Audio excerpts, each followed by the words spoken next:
Bienvenue sur Philosophie bouddhiste, l'espace où les enseignements anciens rencontrent les défis modernes. Ici, nous explorons la sagesse du Bouddha pour cultiver la paix intérieure, la compassion et l'épanouissement.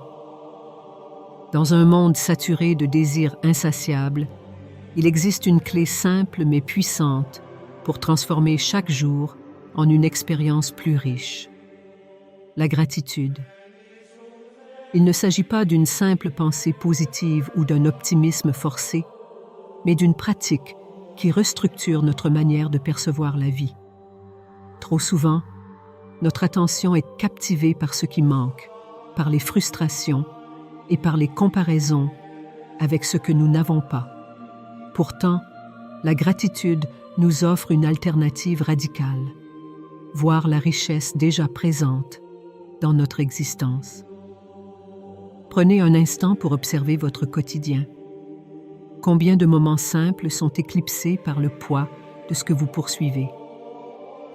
Un rayon de soleil au petit matin, une conversation sincère, ou même l'arôme apaisant d'une tasse de thé. Cultiver la gratitude, ce n'est pas ignorer les défis, mais reconnaître ces petits miracles qui illuminent chaque journée. Lorsque vous commencez à remarquer ces moments, quelque chose change. Vos pensées cessent de s'attarder sur ce qui vous manque et commencent à se concentrer sur ce que vous avez déjà. Pour pratiquer la gratitude, il n'est pas nécessaire d'attendre un événement grandiose.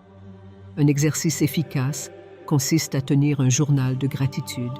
Chaque soir, notez 3 choses, petites ou grandes, qui vous ont apporté de la joie ou du réconfort dans la journée. En répétant cette pratique, vous entraînerez votre esprit à rechercher le positif, même dans les jours difficiles. Peu à peu, la gratitude devient une habitude, une seconde nature qui enrichit vos perceptions. Les bienfaits ne s'arrêtent pas là. La gratitude influence aussi la manière dont nous interagissons avec le monde extérieur. Une personne reconnaissante émet une énergie qui tient de la bienveillance.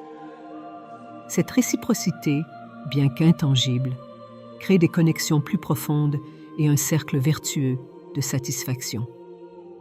La gratitude ne promet pas une vie sans épreuves, mais elle offre un outil pour naviguer dans ces épreuves avec plus de clarté et de paix intérieure. Chaque moment, aussi ordinaire soit-il, peut devenir une opportunité de ressentir la plénitude. Dans le tumulte de la vie moderne, il est facile de négliger ce qui compte vraiment, nos liens avec les autres. Ces connexions, qu'elles soient familiales, amicales ou communautaires, ne sont pas seulement des embellissements de notre existence, elles en sont l'essence. Et pourtant, combien de fois remettons-nous à plus tard un appel à un être cher, ou minimisons-nous l'importance de ces interactions simples mais essentielles? Imaginez vos relations comme un jardin. Négligé, il dépérit, envahi par les mauvaises herbes du ressentiment, de la distance et de l'incompréhension. Mais avec un peu de soin, il peut fleurir, révélant des couleurs et des forces insoupçonnées. Investir dans vos relations, c'est investir dans votre propre bonheur. Soyez présent, écoutez avec intention. Ne vous contentez pas de paroles automatiques ou de gestes formels. Chaque échange est une opportunité de renforcer un lien, de combler un fossé, de nourrir une connexion. Cela ne signifie pas que chaque relation sera parfaite ou sans conflit. En réalité, le désaccord est une opportunité pour cultiver la compassion et le pardon. Chaque effort pour comprendre l'autre, chaque geste de réconciliation, vous rapproche non seulement de la personne en face de vous, mais aussi de vous-même. Pensez à vos relations aujourd'hui. À qui pourriez-vous tendre la main? Qui attend peut-être un signe, une attention, une marque de votre affection? Les relations ne demandent pas toujours de grands gestes. Parfois, une écoute attentive ou un moment partagé suffit pour transformer une journée, voire une vie. En fin de compte, ce sont ces liens qui tissent la toile de votre existence. Prioriser les relations ne consiste pas seulement à enrichir la vie des autres, mais à insuffler à la vôtre une profondeur et une signification inégalées. Dans notre quête incessante pour atteindre nos objectifs ou éviter nos peurs, nous passons souvent à côté de ce qui est juste devant nous, le moment présent. Combien de fois avez-vous mangé un repas sans réellement en savourer la saveur? Combien de trajets avez-vous effectués en pilote automatique sans prêter attention au monde qui vous entoure? Le moment présent est un trésor que beaucoup ignorent. C'est l'endroit où réside la vie. Le passé est figé, l'avenir est incertain, mais le présent est une réalité vibrante, pleine de possibilités. Pratiquer la pleine conscience, c'est apprendre à ralentir, à s'ancrer dans ce qui est ici et maintenant. Cela ne nécessite pas des heures de méditation. Vous pouvez commencer avec de petites pratiques. Lorsque vous buvez une tasse de café, ressentez la chaleur entre vos mains, percevez son arôme, goûtez chaque gorgée.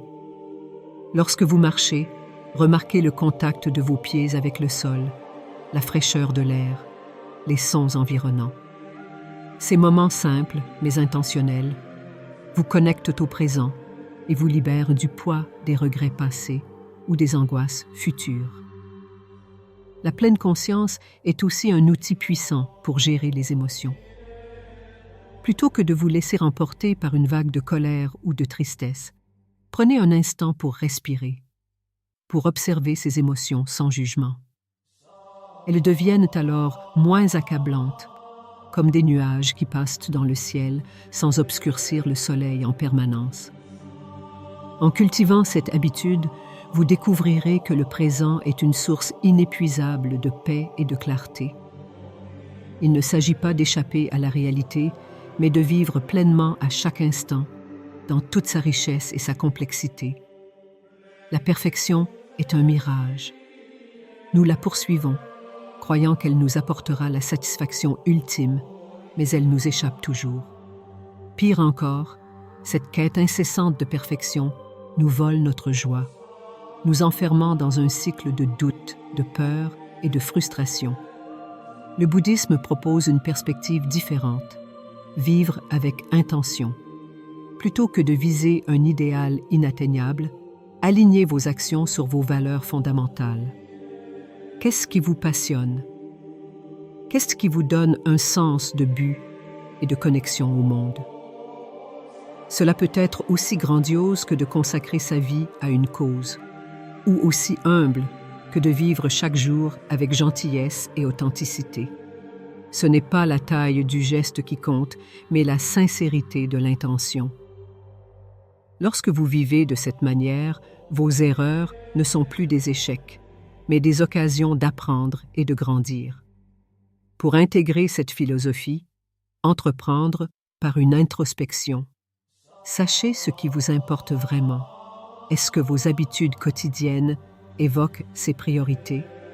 Si ce n'est pas le cas, prévoyez de petits ajustements. Peut-être est-il temps de dire non à des engagements superflus ou de consacrer plus de temps à ce qui vous apporte véritablement de la joie. Vivre avec intention, c'est embrasser votre imperfection et avancer avec sincérité. Ce n'est pas une destination, mais un chemin. Et sur ce chemin, chaque pas est une victoire, chaque détour une opportunité. Conclusion et appel à l'action. Les enseignements que nous avons explorés ne sont pas des concepts abstraits. Ce sont des outils que vous pouvez intégrer dans votre quotidien, petit à petit, pour transformer votre perception et enrichir votre existence. La gratitude, les relations, la pleine conscience et l'intention sont autant de clés pour vivre plus pleinement. Alors pourquoi attendre? Commencez dès aujourd'hui à mettre ces principes en pratique. Et si ces idées résonnent en vous, partagez-les avec quelqu'un qui pourrait en bénéficier. Ensemble, construisons un chemin vers une vie plus profonde et plus riche. Le changement est inévitable. Pourtant, il est souvent accueilli avec résistance, crainte ou nostalgie. Nous nous accrochons à ce qui est familier, croyant qu'il nous offre stabilité et confort. Mais cette illusion nous piège dans une lutte constante contre la réalité. En vérité, le changement n'est pas l'ennemi.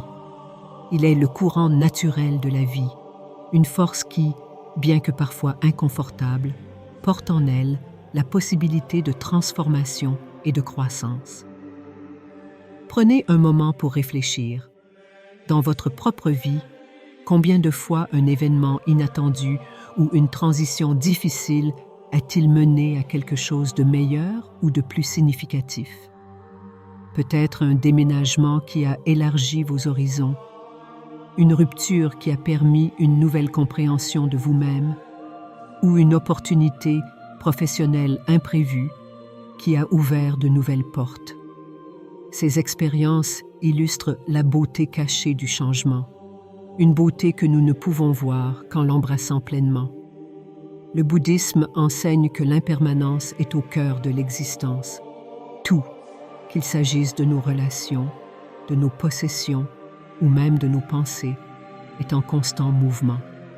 Plutôt que de résister à cette vérité, nous pouvons apprendre à l'accepter et à nous adapter. Cette acceptation ne signifie pas un renoncement passif, mais une ouverture active à ce qui vient, un engagement à trouver des leçons et des opportunités dans chaque tournant de la vie. Pour naviguer dans le changement, entreprendre par cultiver une perspective de curiosité. Au lieu de demander « Pourquoi cela m'arrive-t-il ?», posez la question « Que puis-je apprendre de cette situation ?» Cette simple réorientation peut transformer un sentiment de perte ou de peur en une opportunité de croissance personnelle. Enfin, n'ayez pas peur de demander de l'aide ou du soutien lorsque vous en avez besoin. S'entourer de personnes qui comprennent et encouragent peuvent rendre même les transitions les plus difficiles plus supportables. Lorsque vous embrassez le changement avec une attitude de confiance et d'ouverture, vous découvrez que chaque étape, même imprévue, vous mène vers une version plus complice de vous-même. La quête du bonheur commence par un point fondamental: prendre soin de vous-même. Dans un monde qui valorise souvent la productivité au détriment du bien-être, il est facile de négliger ce principe essentiel. Pourtant, votre esprit et votre corps sont les fondements sur lesquels repose votre capacité à vivre pleinement. Le soin de l'esprit commence par une gestion intentionnelle de vos pensées et émotions. Le stress, l'anxiété ou la surcharge mentale sont devenus si courants que beaucoup les considèrent comme inévitables. Cependant, des pratiques comme la méditation, la respiration profonde ou même de simples moments de calme peuvent apporter une clarté et une sérénité inattendues. Prenez 5 minutes chaque jour pour vous asseoir en silence, respirer profondément et simplement observer vos pensées. Cet exercice, bien que modeste, peut avoir un impact significatif sur votre paix intérieure. De même, nourrir l'esprit implique de faire attention à ce que vous consommez, non seulement en termes de nourriture, mais aussi d'information. L'exposition constante à des médias négatifs ou stressants peut empoisonner votre tranquillité. Choisissez plutôt des livres inspirants, des conversations enrichissantes ou des expériences qui élèvent votre esprit. En parallèle, le soin du corps joue un rôle central. Une alimentation équilibrée, une activité physique régulière et un sommeil de qualité ne sont pas des luxes, mais des nécessités. Ces gestes, aussi simples soient-ils, influencent profondément votre énergie, votre humeur et votre résilience face aux défis. Vous n'avez pas besoin de régimes extrêmes ou d'entraînement intensif. Parfois, une marche quotidienne ou un plat préparé avec soin suffit pour raviver votre vitalité. Rappelez-vous que prendre soin de vous-même n'est pas un acte égoïste. C'est un investissement dans votre capacité à vivre, à aimer et à contribuer pleinement. Lorsque vous prenez soin de votre esprit et de votre corps, vous créez un espace pour une existence plus équilibrée, plus joyeuse. Il y a une joie subtile mais profonde dans l'acte de donner. Pas simplement pour recevoir quelque chose en retour, mais pour le simple plaisir de partager, de contribuer à rendre la vie de quelqu'un d'autre un peu meilleure. Dans un monde souvent centré sur le moi, pratiquer la générosité est une manière puissante de cultiver un sentiment d'interconnexion et de sens. Le bouddhisme enseigne que le don ou dana est une vertu fondamentale. Il ne s'agit pas uniquement de biens matériels. Parfois, les cadeaux les plus précieux sont immatériels. Votre temps, votre attention, votre patience ou même un sourire sincère. Ces gestes simples ont un effet d'entraînement, touchant bien au-delà de ce que vous pouvez imaginer. Donner ne signifie pas se sacrifier au point de s'épuiser. C'est un équilibre entre offrir de soi et se respecter. Lorsque vous donnez librement et avec intention, vous créez une énergie positive qui enrichit autant celui qui reçoit que celui qui donne. Cherchez des moyens simples d'intégrer la générosité dans votre vie. Peut-être est-ce en aidant un voisin, en consacrant du temps à une cause qui vous tient à cœur, ou simplement en prêtant une oreille attentive à quelqu'un qui en a besoin. Ces gestes, bien que modestes, cultivent un esprit de communauté et de compassion. En fin de compte, la générosité est un acte d'amour. Elle nous rappelle que le bonheur ne réside pas uniquement dans ce que nous possédons, mais dans ce que nous partageons. La vie, avec ses imprévus et ses défis, teste continuellement notre patience et notre capacité d'acceptation. Pourtant, ces deux qualités sont des piliers d'une existence sereine. La patience ne signifie pas subir en silence, mais trouver la force d'affronter les difficultés avec calme et résilience. L'acceptation, quant à elle, est la clé pour libérer notre esprit du poids des attentes irréalistes. Face aux obstacles, il est naturel de ressentir de la frustration ou du découragement. Mais il est possible d'apprendre à observer ces émotions sans s'y accrocher. Prenez une respiration profonde, faites une pause et rappelez-vous que les moments de tension passent, comme des nuages dans le ciel. L'acceptation ne signifie pas abandonner ou se résigner. Au contraire, elle consiste à reconnaître ce qui est hors de notre contrôle, tout en prenant des mesures constructives là où nous avons un pouvoir d'action. Cette attitude allège le poids des luttes inutiles et ouvre un chemin vers une paix intérieure durable. Pour cultiver ces qualités, pratiquez la méditation ou répétez un mantra apaisant comme « ce moment suffit ». Ces petits rappels vous permettent de réagir aux situations avec plus de douceur et de clarté. Dans ces derniers principes, nous avons exploré comment embrasser le changement, cultiver le soin de soi, donner avec générosité et développer patience et acceptation. Ces pratiques, bien qu'accessibles, peuvent transformer profondément votre manière de vivre. Alors agissez aujourd'hui, faites un pas, aussi petit soit-il, vers une vie plus riche et épanouie. Si ces idées vous parlent, partagez-les avec ceux qui vous entourent. Ensemble, créons un cercle de sagesse et de joie. Vous êtes le maître de votre chemin.